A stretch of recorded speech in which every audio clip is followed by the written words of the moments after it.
Ça y est, on est en direct. Bonsoir à tous, bonsoir à toutes et bienvenue dans ce live. Alors, je fais mes petits réglages. Voilà, je vais vous laisser le temps d'arriver.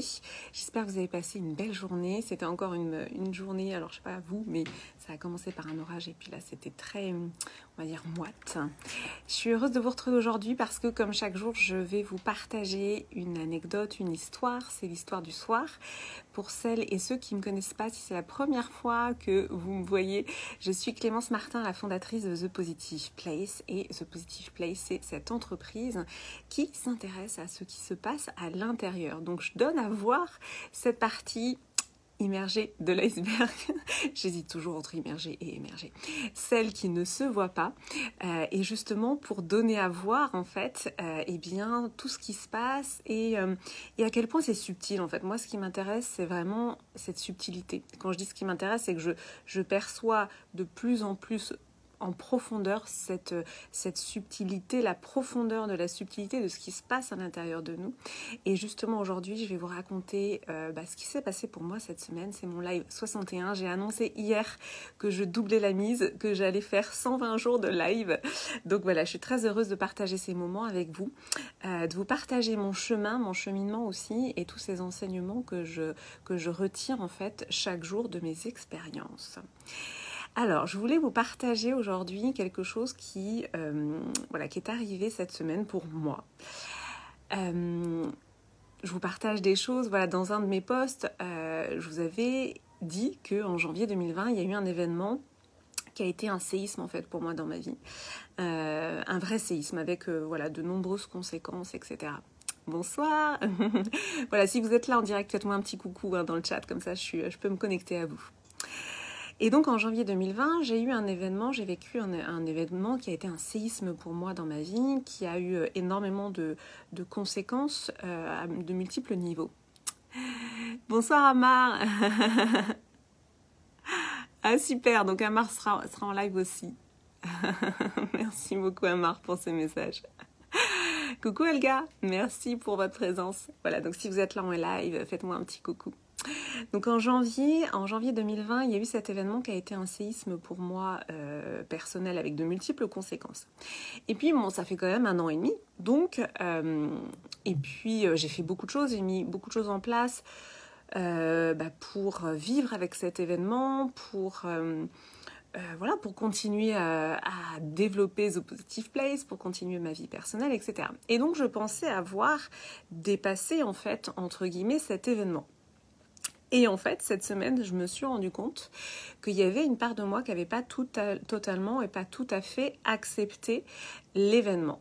Qu'est-ce que ça veut dire ne pas accepter un événement ? Eh bien, en fait, ça veut dire que l'on reste accroché à ce qu'aurait pu être notre vie sans cet événement.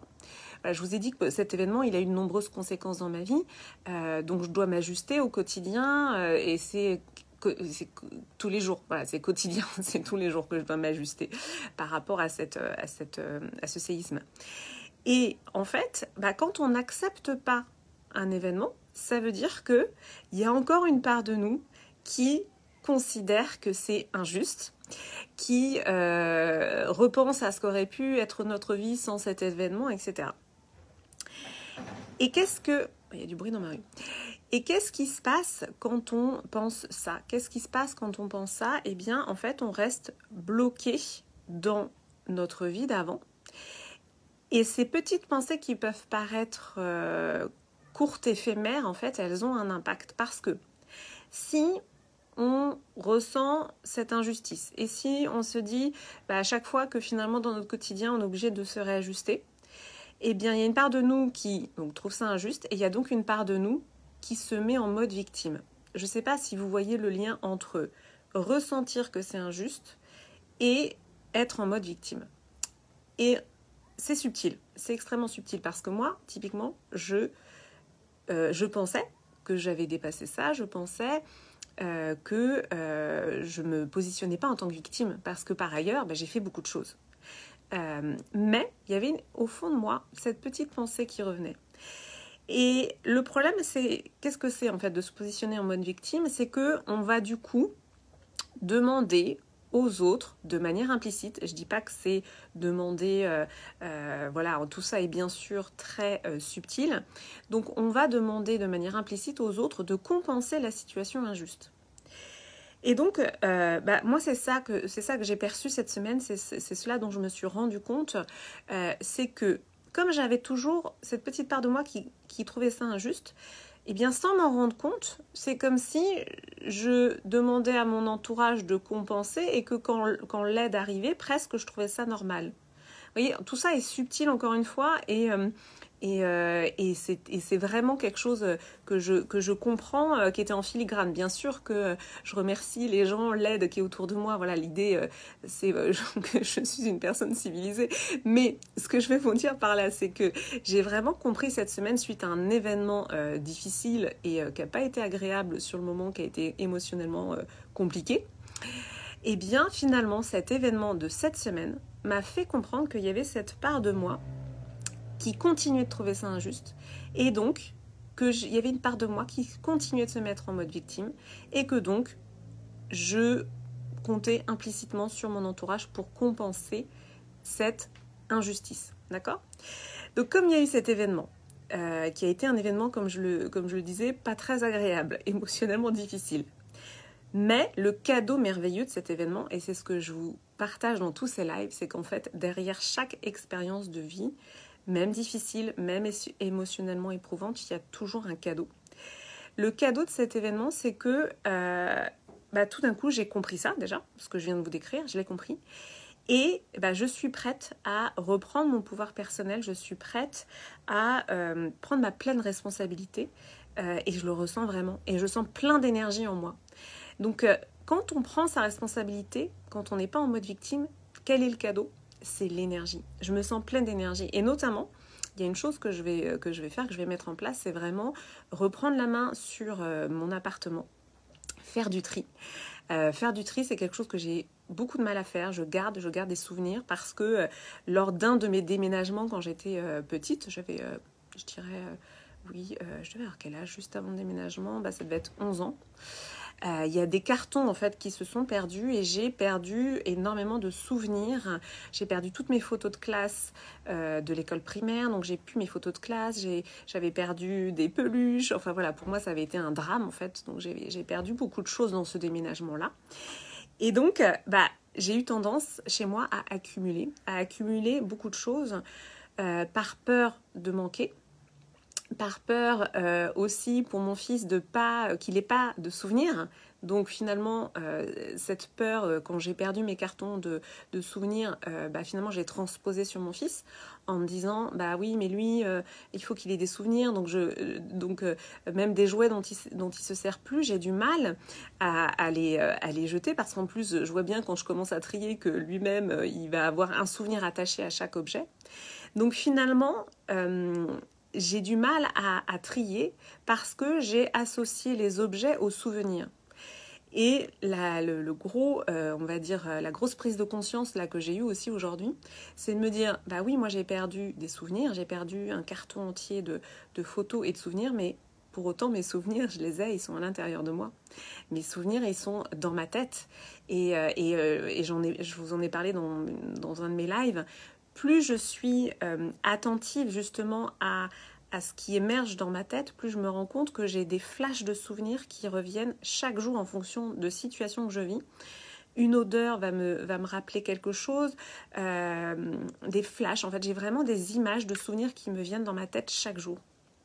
De résonance en fait, des résonances avec des situations. Et je pense qu'avant, je n'y prêtais pas attention. Donc maintenant, j'y prête attention. Donc là, tout mon cheminement aujourd'hui, ça a été de me dire, mais mes souvenirs, en fait, ils sont à l'intérieur de moi, même si j'ai perdu ces cartons de souvenirs, de jouets, de photos, mes souvenirs, ils sont à l'intérieur de moi. Donc c'est ok. Je peux libérer mon appartement, je peux faire du vide, je peux me libérer de ces objets sans peur de perdre les souvenirs. Les souvenirs, ils seront toujours là. Donc ça a été une énorme prise de conscience pour moi cette semaine, aussi avec cette dimension de voilà, faire le vide d'objets anciens qui n'ont plus de sens pour moi, des vêtements, des chaussures que je ne mets plus, voilà, plein de choses qui en fait s'accumulent, prennent de la place. Et il y a aussi cette dimension de faire le tri, faire de la place pour laisser la place à une nouvelle abondance, à autre chose. Parce que quand on garde... Coucou Maud.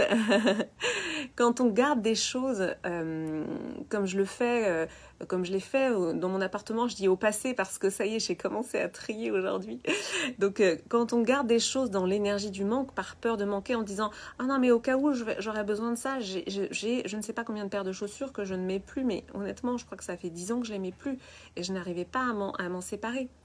Donc quand on est dans l'énergie du manque, de dire « Oh là, il faut que je garde tous ces objets, on ne sait jamais, un jour j'en aurai peut-être besoin ». Le problème, c'est qu'en effet, on envoie une information qui est l'énergie du manque. J'ai peur de manquer. Or là, aujourd'hui, moi, dans ma démarche, il y a vraiment cette dimension d'ouverture à l'abondance dont je vous ai parlé dans différents posts, que je suis vraiment en train de mettre en place étape par étape. Ça passe par en effet l'ouverture du cœur, ça passe par la dimension de contribution et ça passe aussi par ce que je suis en train de faire chez moi, de faire du vide pour aussi voilà, me libérer de ces mémoires un peu émotionnelles sur les objets et laisser entrer l'abondance d'une autre forme. Voilà. J'envoie un message où je dis voilà, je suis prête à recevoir de l'abondance sous une autre forme, je suis prête à faire... j'allais dire table rase, oui en quelque sorte, à voilà, laisser la place à quelque chose de nouveau. Et c'est vraiment l'énergie dans laquelle je suis aujourd'hui. Et c'est ça que je vais impulser, on va dire, concrètement et dans la matière, dans le concret, dans le réel, dans mon appartement. Donc voilà, je suis heureuse de vous partager ça parce que ça a été tout mon cheminement de cette semaine et tout ce que j'ai compris voilà, de toutes mes prises de conscience. Encore une fois, plus on descend en soi, hein, j'ai fait un live sur la descente en soi, et bien plus on descend en soi dans son intériorité et plus on comprend finement les choses. Et c'est là où c'est passionnant, c'est qu'en fait c'est sans fin, ça, quelque part ça, voilà, c'est de plus en plus profond et c'est extrêmement subtil. Et voilà, on arrive à un niveau de subtilité où on comprend vraiment eh bien les petites pensées, les petits mécanismes qu'on met en place subrepticement et qui finalement nous détournent de notre pouvoir personnel, parce que c'est toujours ça l'enjeu, c'est retrouver son pouvoir personnel. Voilà, c'est ça qui m'anime et c'est ça que j'ai à cœur de vous partager. Voilà, c'était mon live 61, j'étais très heureuse de le partager avec vous. On se retrouve demain pour le live 62. Pour les femmes de l'initiation, la femme solaire, on se retrouve lundi. J'ai préparé plein de choses pour vous. Les femmes qui regardent ce live et qui voulaient nous rejoindre, eh bien, vous pouvez encore nous rejoindre. Coucou Valérie. Ça commence lundi, cette activation sur apprivoiser son feu intérieur, apprivoiser son feu émotionnel. On va rentrer dans une activation énergétique. On va vraiment aller dans une profondeur et je vais, voilà, partager des choses qu'évidemment je ne dis pas en live ici, puisque on crée un espace sacré entre femmes hein, quand on est entre nous, donc il y a vraiment quelque chose d'unique hein, qui se crée. Donc si vous voulez nous rejoindre, écrivez-moi en MP, on sera ravis de vous accueillir et puis je vous souhaite une très très belle soirée et je vous dis à demain. Merci à tous et à toutes. Bonne soirée.